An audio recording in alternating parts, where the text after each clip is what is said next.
Hello student, welcome back to the channel Akhil math classes. तो आज हम स्टार्ट करने वाले हैं क्वेश्चन नंबर 15। क्वेश्चन यहाँ पे लिखा हुआ है A B C is right angle triangle in which angle A जो है वो 90 डिग्री का है एंड ए बी बराबर ए सी है। तो ये रहा फिगर।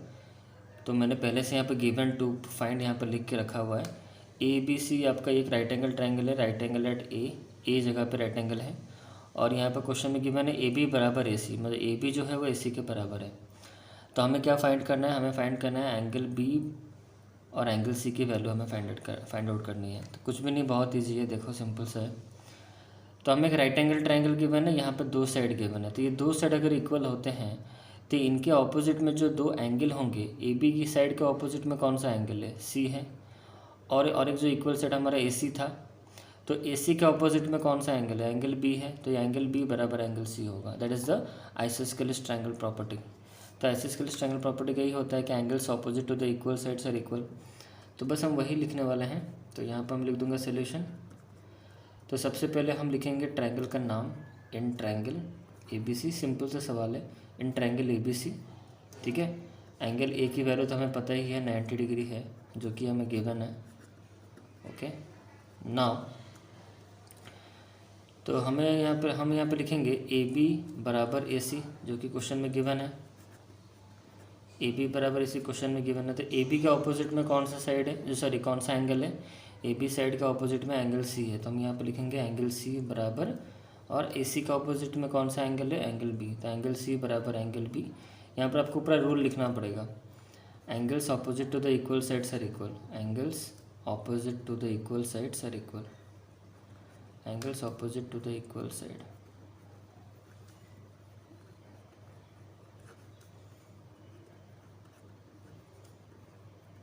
ओके अच्छा, उसके बाद हम क्या करेंगे? ये दोनों एंगल तो हमारे बराबर हो गए। अब हमें ट्रायंगल लेना है। तो अब हम लेंगे इन ट्रायंगल ए बी सी।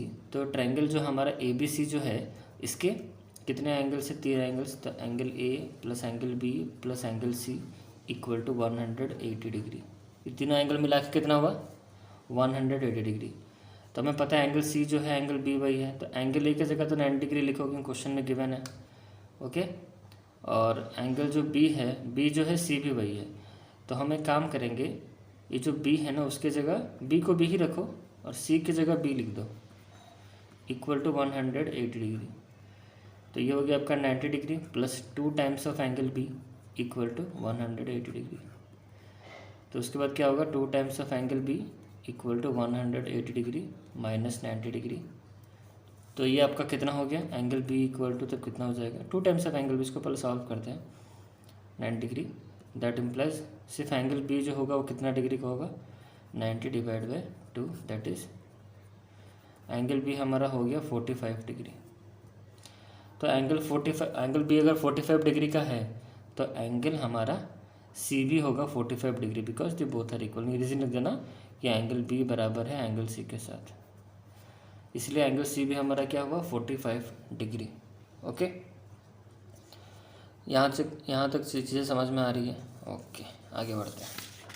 अब आते हैं क्वेश्चन नंबर 16 पे। इस वीडियो में हम 2 क्वेश्चन करने वाले हैं। क्वेश्चन नंबर 16 में गिवन है show that the angles of equal triangles are 60 degree each. मतलब शो कीजिए कि जो हमारा इक्विलेटरल ट्रायंगल है उसके हर एक एंगल का जो मेज़र है वो 60 डिग्री है। तो वो हमें पता है, कैसे करें इसको प्रूफ करना है। तो बस आपको गिवन में बस इतना इन्फॉर्मेशन होना चाहिए कि A B C is equal triangle in which, बस देखो आप ऑलरेडी ये चीज़ जानते हो कि इक्वल ट्रायंगल के तीनों साइड इक्वल होते हैं और उसका हर एक एंगल का मेजर 60 डिग्री होता है। ठीक है, और उसके तीनों एंगल्स भी बराबर होता है। अगर तीनों साइड बराबर हैं तो एंगल्स भी बराबर होंगे। तो एंगल बराबर हैं ये आपको मान के नहीं चलना है। ठीक है, तो बस आपको गिवन में इतनी चीज़ पता होना चाहिए। मतलब आपको इतना ही पता है गिवन में कि एक ट्रायंगल है जिसके जो एक इक्वल ट्रायंगल है और जिसके तीनों साइड इक्वल है। बस इसके अलावा आपको कुछ नहीं पता।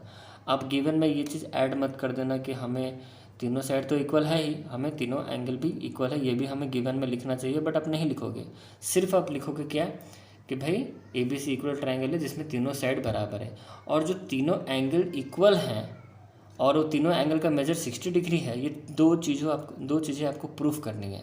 ठीक है, तो अब गिवन मत लिखना।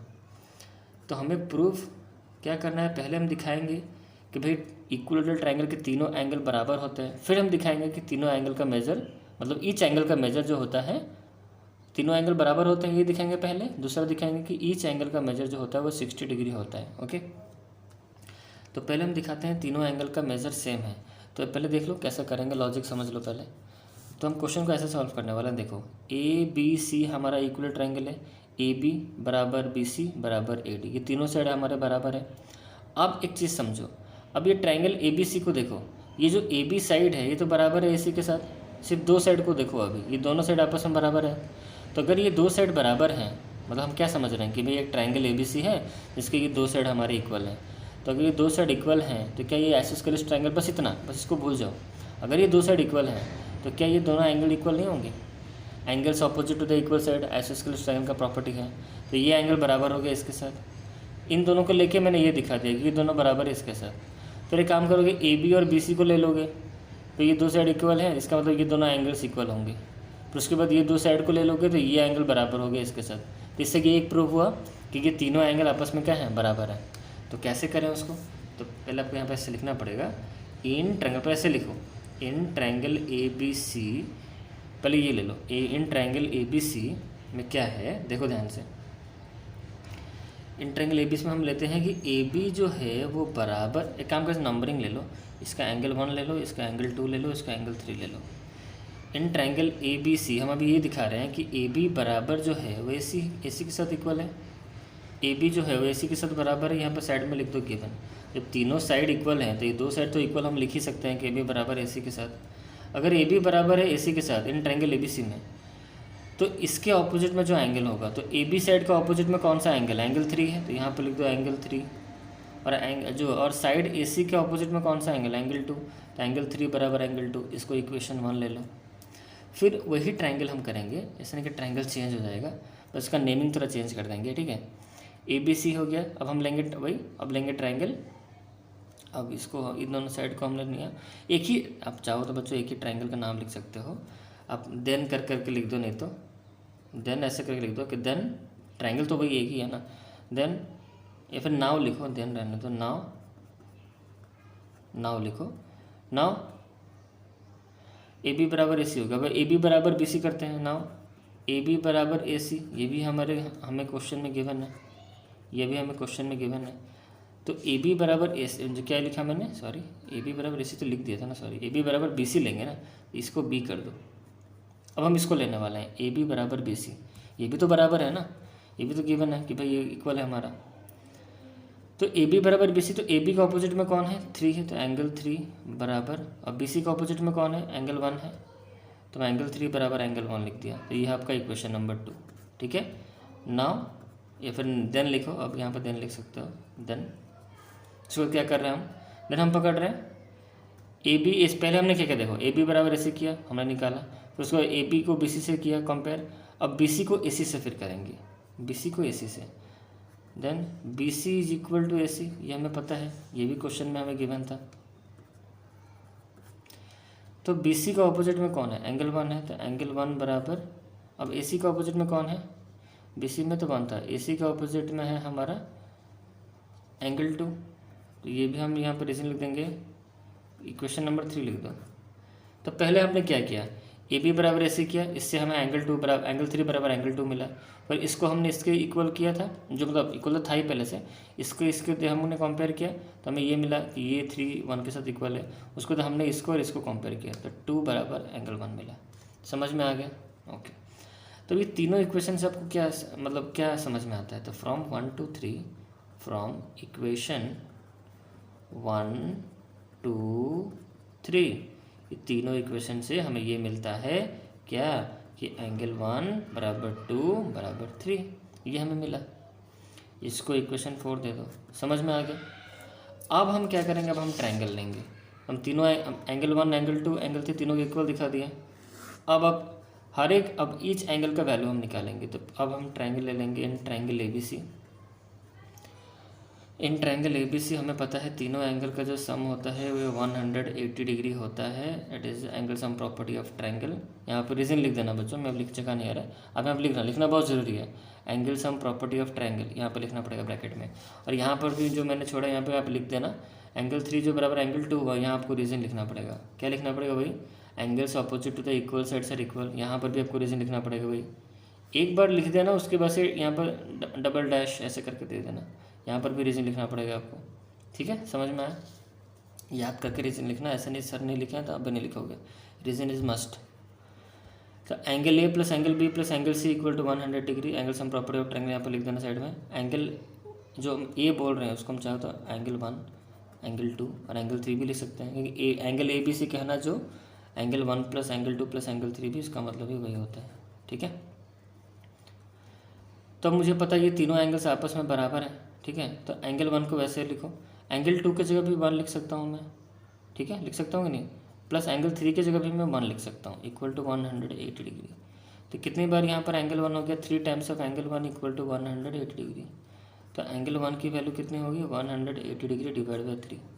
तो यहाँ पर हो गया एंगल 1 की वैल्यू कितनी डिग्री होगी? 60 डिग्री। अगर एंगल 1 60 डिग्री है तो बाकी सब भी 60 डिग्री ही होंगे। एंगल 2 भी 60 डिग्री हुआ और एंगल 3 भी 60 डिग्री हुआ।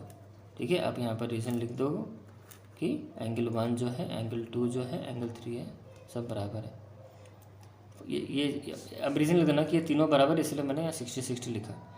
ये मुझे कहाँ से मिला ना? फ्रॉम इक्वेशन 4 से हमें मिला था ये। एंगल 1 बराबर एंगल 2 बराबर एंगल 3। समझ में आ गया कैसे लिखना है? स्टेटमेंट को चाहो तो अपने तरीके से भी तोड़ मरोड़ को लिख सकते हो। यहाँ पर रीज़न लिख देना कि already we know that angle 1 बराबर एंगल 2 बराबर एंगल 3। और यहाँ पर भी जो एंगल 2 की जगह 1 लिख रहे हो, 3 की जगह 1 लिख रहे हो, यहाँ पर भी साइड में आपको रीज़न लिखना पड़ेगा कि ये आपको ऐसा क्यों कर रहे हो। आप लिखना फ्रॉम इक्वेशन लिख देना, यहाँ बस यहाँ पर आपको ये लिखना है फ्रॉम इक्वेशन 4। इक्वेशन 4 से हमें ये मिला, तो यहाँ पर लिखने की ज़रूरत नहीं, छोड़ दो। लिखना है तो लिख सकते, कोई इशू नहीं है, बट बार बार याद दिलाने की ज़रूरत नहीं। उनको जो एग्जामिनर कॉपी चेक कर रहे हैं उनको पता चल गया कि भाई ये तीनों एंगल्स इक्वल। बस यहाँ पर लिखना ज़रूरी है, बस यहाँ पर आप लिख देना। या फिर आप लिख सकते हो प्रूव्ड एवो भी लिख सकते हो इस जगह पे, जो ब्रैकेट में मैंने लिखा है ना फ्रॉम इक्वेशन नंबर 4। आप चाहो तो यहाँ पर लिख सकते हो प्रूव्ड एवो, मतलब ऊपर प्रूव हुआ है। क्लियर है? तो इस वीडियो में, और यहाँ पर तो मैंने सारा कुछ स्टेटमेंट लिख ही दिया था। तो इस वीडियो में हमने 2 क्वेश्चंस कवर किए, question number 15 and question number 16। उसके बाद नेक्स्ट वीडियो में स्टार्ट करेंगे हम क्वेश्चन नंबर 17। ओके, और क्लास 9th का ये हमारा सीरीज चल ही रहा है ट्रायंगल का। साथ ही साथ अब क्वाड्री, इसके बाद अब मतलब ये तो चलता ही रहेगा, इसका तो कोई एंड नहीं, चलता रहेगा। अलग अलग क्वेश्चंस आते रहेंगे। मैं इसमें मैं एक प्लेलिस्ट अलग से बना कर रखा हूँ फॉर क्लास 9th ट्रायंगल। उस प्लेलिस्ट के अंदर ये सारे वीडियोज़ अपलोड होते रहेंगे, डिफरेंट क्वेश्चन आपको मिलेंगे। साथ ही साथ मैं अभी क्वाड्रिलेटरल अभी न्यू चैप्टर स्टार्ट करने वाला हूँ, क्वाड्रिलेटरल। और क्वाड्रिलेटरल ही मैं पहले शुरू करने वाला था, बट मुझे लगा कि ट्रायंगल समझना पहले ज़रूरी है। तो ट्रायंगल समझ में आ रहा है आपको? आई होप समझ में आ रहा होगा। तो ट्रायंगल के कॉन्सेप्ट क्वाड्रिलेटरल में यूज़ होंगे और क्वाड्रिलेटरल ट्रायंगल दोनों के कॉन्सेप्ट यूज होंगे सर्कल में। तो ये 9th क्लास के ये 3-4 टॉपिक्स बहुत इंपॉर्टेंट है। ओके, तो ये तो 9th बच्चों के लिए था। अब रहा क्लास 10th बच्चों के लिए। क्लास 10th बच्चों के लिए एक चैप्टर मैंने सिर्फ फिनिश किया है, ओनली सिर्फ एक ही चैप्टर किया है, दैट इज़ ट्रिग्नोमेट्री। और तो कुछ स्टार्ट किया ही नहीं क्लास 10th का मैं। और तो ट्रिग्नोमेट्री मैंने सारा एनसीईआरटी का ख़त्म कर दिया था, और मैं नेक्स्ट चैप्टर भी स्टार्ट करने वाला हूँ, some application of trigonometry. Class 10 बच्चों के लिए बोल रहा हूँ। Class some application of trigonometry अब शुरू होगा। उसके बाद धीरे धीरे एनसीईआरटी के कवर होंगे, फिर उसके बाद ऐसे ही सीरीज़ चलेगा 10th बच्चों का भी। ओके, तो इस वीडियो में इतना ही रखते हैं। नेक्स्ट वीडियो में मिलते हैं, क्वेश्चन नंबर 17 करेंगे। तब तक इस वीडियो में इतना ही। चलो बाय।